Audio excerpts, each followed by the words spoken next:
they make themselves available as a resource, so use them, and that's part of what he's going to talk about, a piece of it. So you can meet him and ask him any question you want. So, Matt?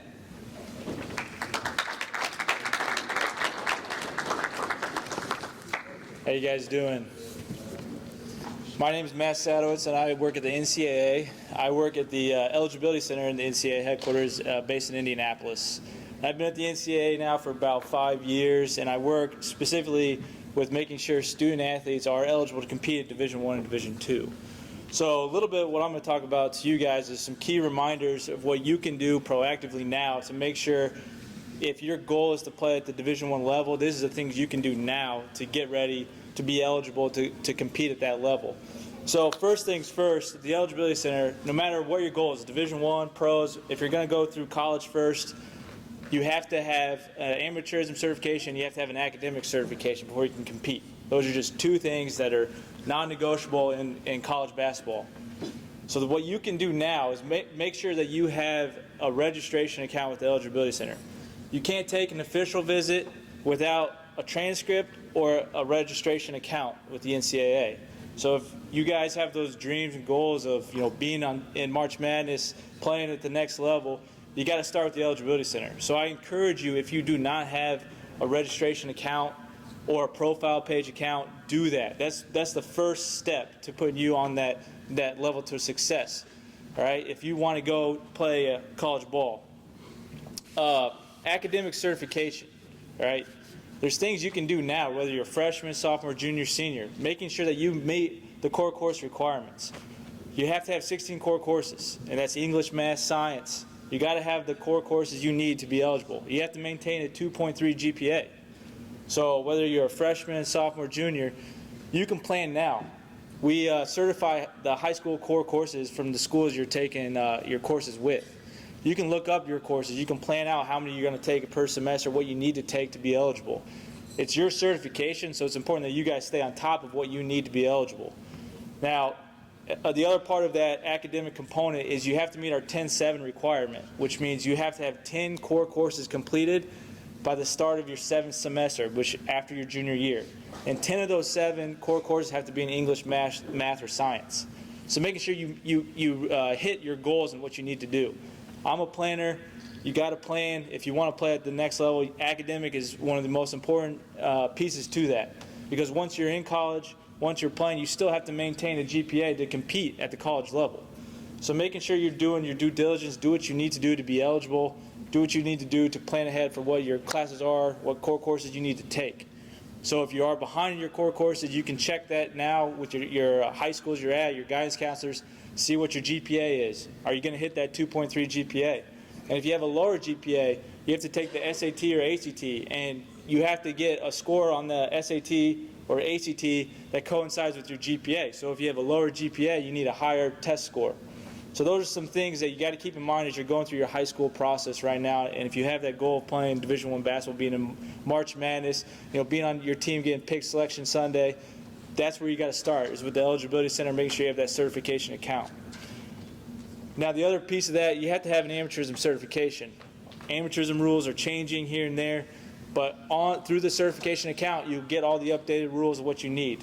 99% of you will be certified through the amateurism process. It's mostly done through the computer. There are times where somebody from the NCAA has to reach out to gather additional information. Maybe it's events, maybe it's an endorsement type of thing that you went through, things where we have to get information before you can get that certification. So there is a process with that, but most of you will go through that process certified with no problem.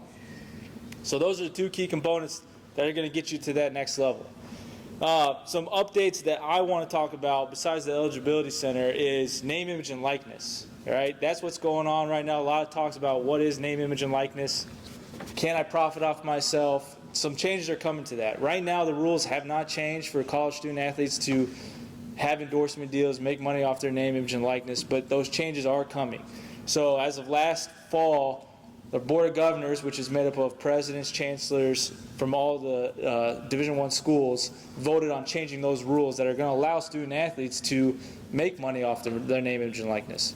Now, how that's going to look, what that'll look like, is still going through a process right now, and they should have the changes to those rules by this fall of 2020. So as of right now, name, image, likeness rules are still the same for college student athletes, but they are changing. They voted to have them changed, so there's going to be more opportunities for student athletes. The other piece that I want to talk to you guys about is our college basketball academy this summer. Did anybody participate in the college basketball academy this past summer? All right, we got a couple. You can go ahead right now and nominate yourselves to be a part of that academy. It takes place from July 20th through the 26th, and it's the only basketball camp event that our college coaches can recruit at during that time period.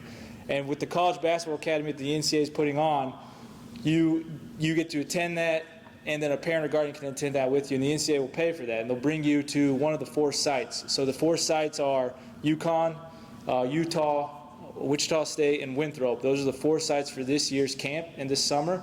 So I encourage you guys to go log into your registration account. You can nominate yourselves for that camp, and then coaches also have opportunities to nominate players to attend that camp. And then they should have the selections done, I believe by June 1st is when the selections are done for those camp.